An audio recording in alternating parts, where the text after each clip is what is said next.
The conference room fell silent as my fiancée slid the revised prenup across the mahogany table toward me. 3 weeks before our wedding, and suddenly she wanted changes, major changes. "David, I've been thinking," Sarah said, her voice carrying a nervous edge I'd never heard before. "Some of these clauses feel unfair."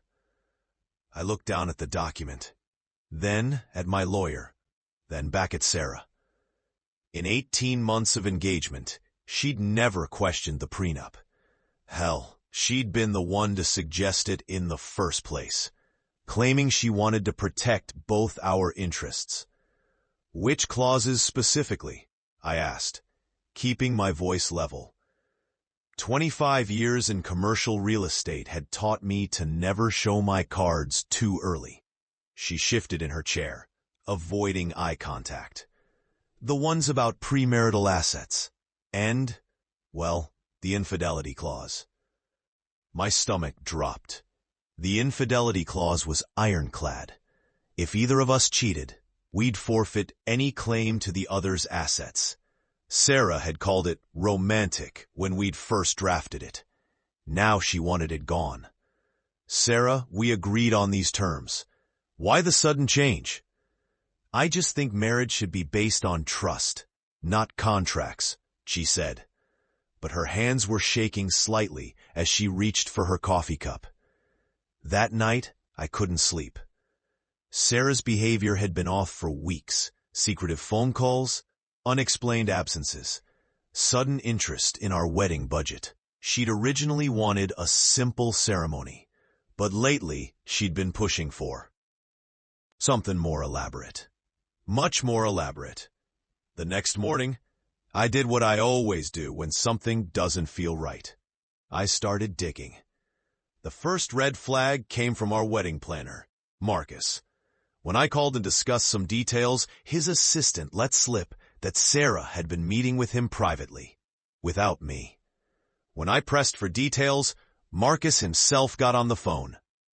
"Mr. Richardson, I think there might be some confusion about the billing," he said, carefully. "The deposits we've received, they're not from the account you specified." My blood went cold. "What do you mean?" "The payments are coming from a different account entirely. An account with Sarah's name on it." I hung up and immediately called my bank. What I discovered made my hands shake with rage. Over the past 3 months, Sarah had systematically moved money from our joint account, money I'd contributed for wedding expenses, into a personal account I'd known nothing about. $47,000. Gone. But that was just the beginning. I spent the next week conducting what I can only call a professional investigation. I hired a private investigator and had my lawyer pull financial records. What we found was a carefully orchestrated scheme that went far beyond wedding expenses. Sarah had been forging my signature on documents, credit applications, investment forms, even a second mortgage application on my downtown property. She'd used my business credentials to open lines of credit, then move the money into accounts I couldn't access. The wedding planner, Marcus, wasn't just complicit, he was her partner. They'd been running this con for over a year, targeting successful men through high-end dating apps and exclusive social events. Sarah would get engaged, push for expensive weddings, then drain their accounts before disappearing.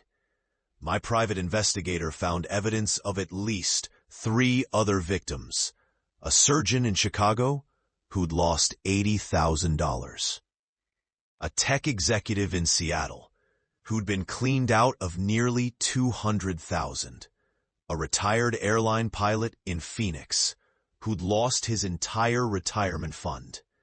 They were professionals, and I'd been their biggest target yet. The genius of their scheme was the prenup manipulation.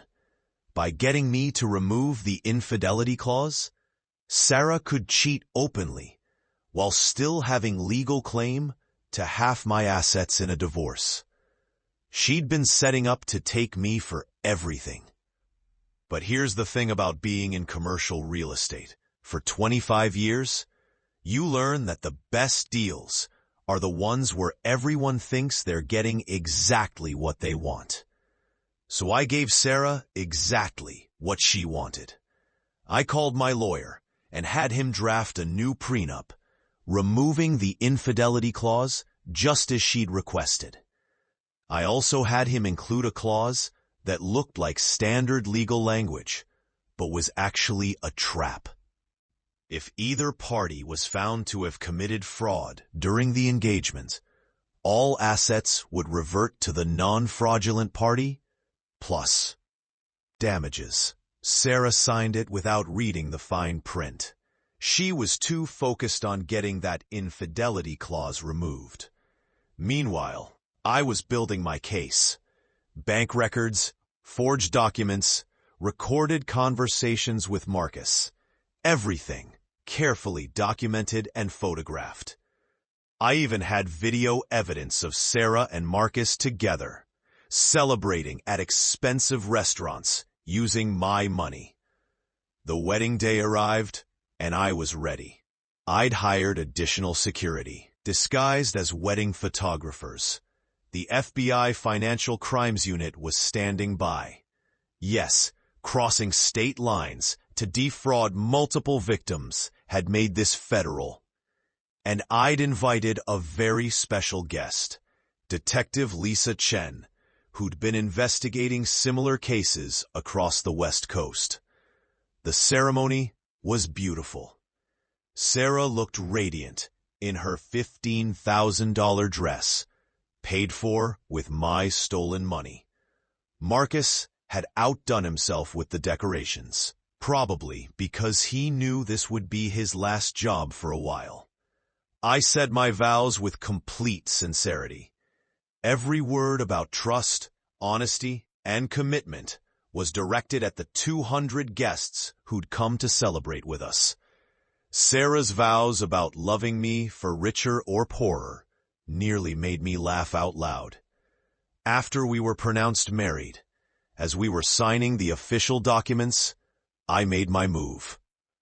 "Ladies and gentlemen," I announced to the crowd, "before we continue with the celebration, I have a special presentation for my new wife." I nodded to Detective Chen, who stepped forward with her badge visible. "Sarah Richardson," she said clearly, "you're under arrest for wire fraud, identity theft, and conspiracy to commit financial crimes." The gasp from the crowd was audible. Sarah's face went white, then red, then white again. "David, what is this?" she stammered. "This is justice," I replied calmly. "This is what happens when you try to con someone who spent 25 years reading contracts and spotting lies." Marcus tried to run. He made it about 10 feet before security tackled him in front of the altar. As they read Sarah her rights, I addressed the stunned wedding guests. "I apologize for the disruption, but some of you know other victims of this scheme. The investigation is ongoing, and we believe we can recover funds for everyone who was targeted." The aftermath was swift and satisfying. Sarah and Marcus had kept detailed records of their cons, a mistake that made the prosecution's job easy. She was sentenced to 8 years in federal prison. Marcus got 6 years. The restitution order covered not only my losses, but those of the other victims as well. The best part? Because of the fraud clause in our prenup, the one she'd signed without reading, I was able to recover not just my own money, but damages as well. The house she'd bought with stolen funds, the car, even the engagement ring I'd given her. All of it reverted to me. I donated the wedding deposits to a victims' rights organization. The venue let me keep the flowers. I had them delivered to the FBI office as a thank you. 6 months later, I received a letter from the surgeon in Chicago. He'd gotten his money back. So had the tech executive and the retired pilot. The investigation had uncovered a network of similar cons operating across multiple states. Sarah had been right about one thing. Marriage should be based on trust. But trust has to be earned, and it has to be verified. I'd learned that lesson the hard way, in business, and it served me well in matters of the heart.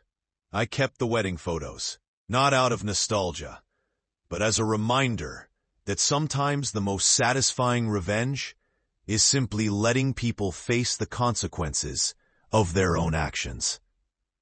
I didn't destroy Sarah's life. She did that herself, one forged signature at a time. These days, I'm more careful about trust, but I'm not cynical. The right person is out there, someone who values honesty as much as I do. And when I find her, I'll know exactly what questions to ask. After all, I've learned that the best defense against deception isn't paranoia. It's professional curiosity and attention to detail. In business and in life, the truth always reveals itself to those who know how to look for it.